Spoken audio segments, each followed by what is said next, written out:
Oh, hello, and welcome into my little cabin in the woods for our very special holiday episode, where we will have a conglomeration of various different projects, ranging from making poinsettias out of crepe paper, to making cardboard conifers, and lastly, the pièce de résistance, a fully vegan Yule Log cake or Buche De Noel. Now, for many years, I've been dreaming of making a Yule Log cake, and I have always been a little hesitant to do so because it is a recipe that requires a lot of eggs. And when it comes to vegan baking, absolutely not impossible, but it makes things quite different in terms of recipes. But I felt like this was finally the year that I wanted to tackle it and add my own little personality to it. So I'm going to start off by creating some fondant accessories, if you will, a little antler and some turkey tail mushrooms. Now, I've used this fondant recipe many times and it works phenomenally. I do it from scratch because most fondant has gelatin in it, and gelatin is not vegan, and instead this recipe calls for agar. Works phenomenally well. I just dissolve that with a little bit of water over the stove. To that mixture I add glycerin, corn syrup, Crisco, and vanilla. I stir that really well together and add that to fully sifted powdered sugar. And once you've mixed it a little bit, you can knead it. And if you aren't going to use it immediately, you can just add a little bit of Crisco on the outside of it, wrap it really tight, you put it in the refrigerator, come back to it another time. But for now, I am going to go ahead and start rolling that out. I'm using a jar to act as a little cookie cutter and making these circular shapes, which I'm going to stretch to be a little bit more oblong and kind of ridge in the edges to give it that more turkey tail look, and cutting each of these oblong shapes in half. Now, for the antler, it's not fully edible because I know that I could have thought about how to make it fully edible and have this really nice structure, but I was a little crunched for time, and so I cheated, so please forgive me for doing that. After I've come up with a shape that I really like, I'm using the back of a knife to add a little bit of texture and ridges to make it a little bit more realistic.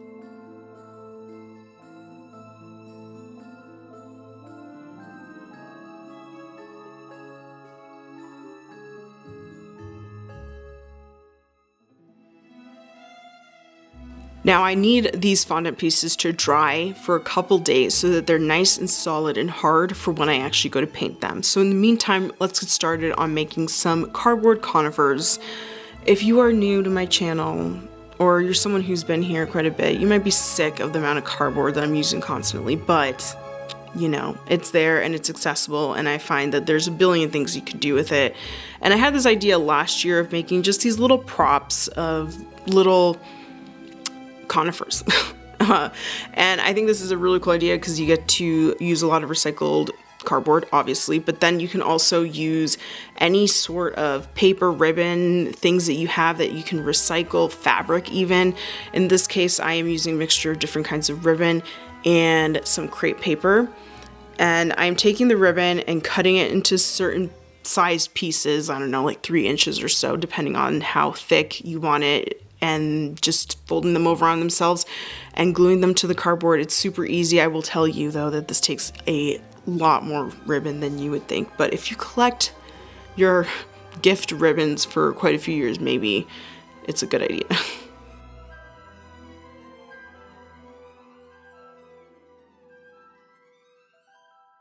Now, I really wanted to make these trees with the crepe paper. I know, again, this is nothing new that I'm inventing, but I think it's just a really fun little, easy, quick decor piece that you can make. I'm folding the paper in on itself so I can work less and cutting out these diamond shapes.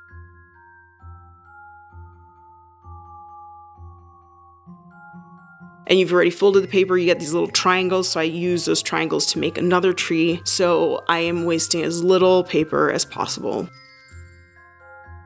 I thin out a little bit of tacky glue with some water, and then I am just adding glitter to the edges. Now, I really am a huge brass or antique gold girl. I do not like very bright gold, so I actually mixed my gold glitter with some supposedly brass glitter that I had last year. It was just straight copper, honestly, and it came out the perfect hue.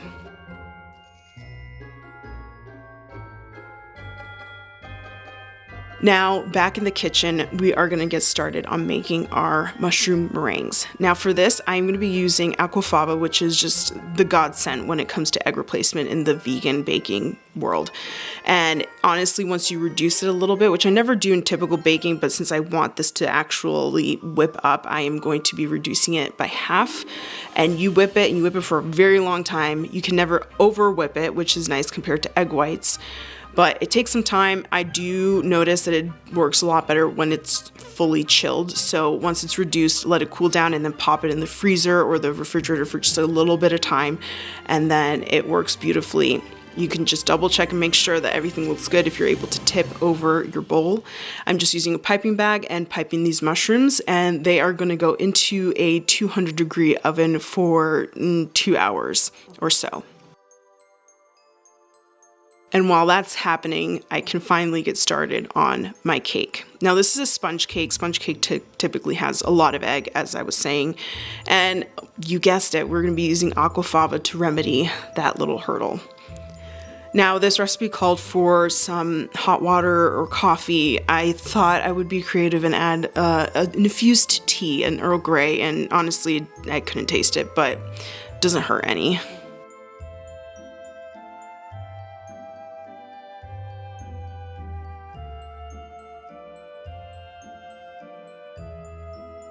I fully sifted my dry ingredients and added my wet ingredients to the bowl.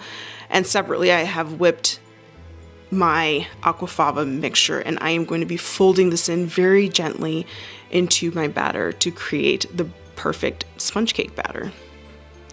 Now, you will see here, one of the issues I had with this cake is that this summer my oven died. And instead of trying to fix that, because I feel like that's a lot, and maybe in the future I can get an oven I really like in some years' time, I bought this really cute tiny little oven, and it's honestly amazing. It works phenomenally well. I have gotten used to a couple of its quirks, but it is much smaller in size, meaning that my sheet cake is much smaller in size, which you will see later. It makes my roll not look as rolly as most are. But that's okay. I think it still tastes good. It's still held its shape. It's just going to be more of like a circle with filling. Now I'm covering that sheet cake up fully with aluminum foil to help trap in the moisture, and moving on to painting my antler and turkey tail mushrooms. For the filling, I'm just using some vegan heavy whipping cream. This stuff is amazing. I'm using the Trader Joe's brand, but I've also used Country Crock in the past, and both of them work. I'll just whip it like you would regular heavy cream.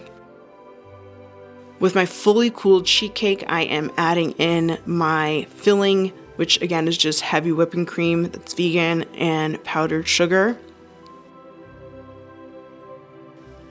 And with the parchment still attached on the bottom side, I'm oh so gently rolling this cake. Again, as I was saying, the fact that it's more square than rectangular, I mean, it's technically still a rectangle, but it's not as long. It made it a little difficult to fully wrap it the way I wanted to. And the cake was tremendously moist, which is never a bad thing, but something that I had to be very careful with. And this went into the fridge for about a day to make sure everything is well set.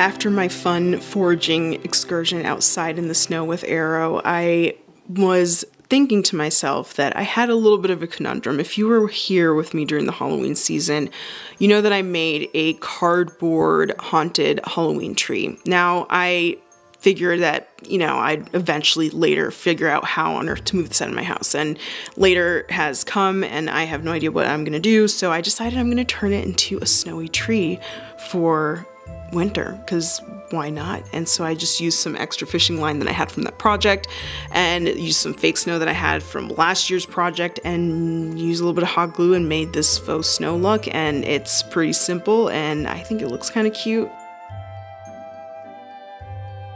Now we're going to move on to making these crepe paper poinsettias. And this was a really fun project and I think it's very versatile. I'm going to show you how to make the poinsettias, and then obviously at the end you'll see how I decide to style it. When it comes to making these poinsettias, we're going to start by making the stem and the cyathium. For this I am using 20 gauge wire. I'm just using the floor wire that you can get at a store in like packs of like 18 inches, adding a little bit of extra wire towards the top for just reinforcement.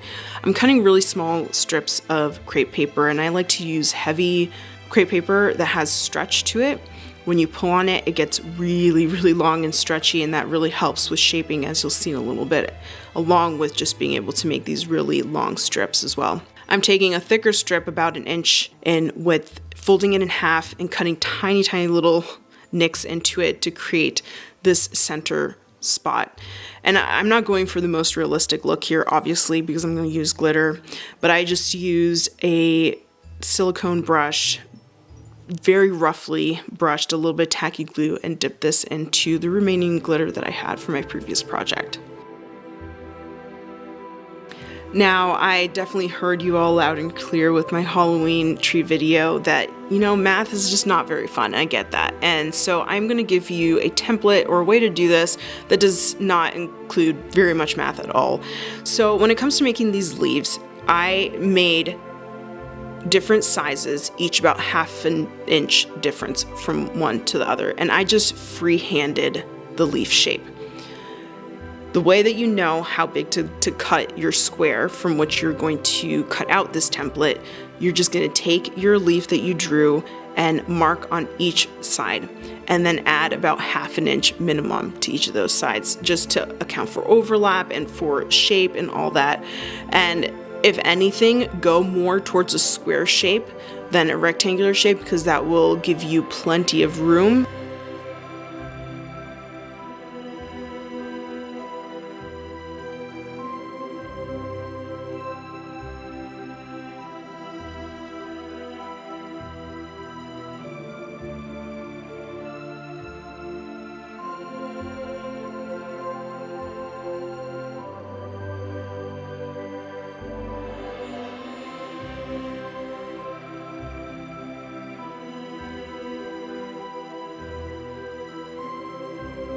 Now for this, you need 4 different size leaves. We're starting off with 2 small, 4 of the small medium, 4 of the medium, and 4 of the large.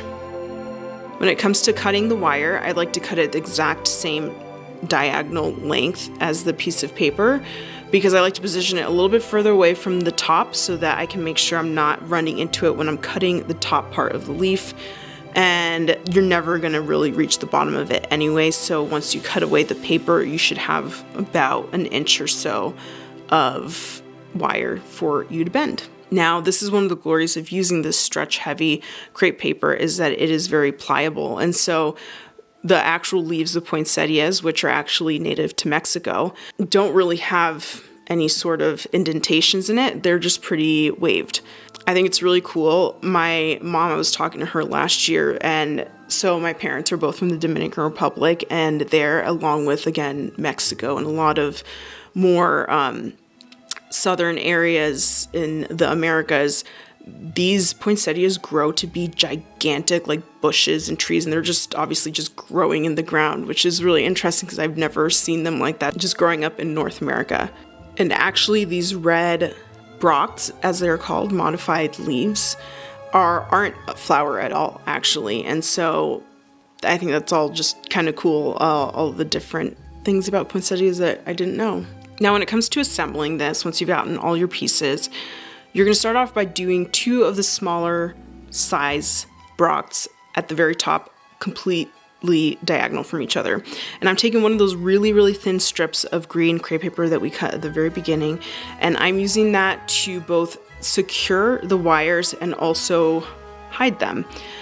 Between each layer, and by layer I mean each size, you're gonna have about an inch gap. It's a very leggy thing. Again, we're talking about brocks and it's not a flower with petals. And so all of these brocks go down pretty far on the stem. I had in my mind that I wanted to bunch all of these poinsettias together and hang them, but I had no idea how I was going to do that until literally the last minute. And I found these dowels that I bought for another project. I can't remember what the project was, but you can buy them really inexpensively. I think they were like $1 each. I just painted them red so that if there's any gaps, you wouldn't be able to see it, and hung my poinsettias on there. Back in the kitchen, it's time to start melting our chocolate and creating our bark. Now, I used a little bit of parchment paper and clumped it together to add some texture in hopes that it would give that wood look, kind of like what I did with my Halloween tree. Now that my cake is fully set, I am cutting off the very end of it and making it into a side log. I am assembling my little meringue mushrooms by adding a little bit of chocolate and taking the bottom and top pieces and putting them together. And then lastly, just breaking apart that chocolate, adding again a little bit more of that melted chocolate as glue. Now you have to be really careful to not get crumbs like I did into your chocolate, because I did that and all of my chocolate seized and I didn't have any more. So don't do that. Maybe use like a piping bag. I think that might be a good idea, because then it's just no fuss. There's nothing that can be put into your melted chocolate that's going to make it completely go hard. And now I just have to add my finishing touches, add my mushrooms, add my antler, and finally just dust everything with snow or powdered sugar. Thank you so much for watching this video. I hope that you enjoyed it. If you are still here, make sure that you comment down below what your favorite project was, and I hope you enjoyed this little mini home tour and final reveal of these projects, and I will see you in my next video. Bye.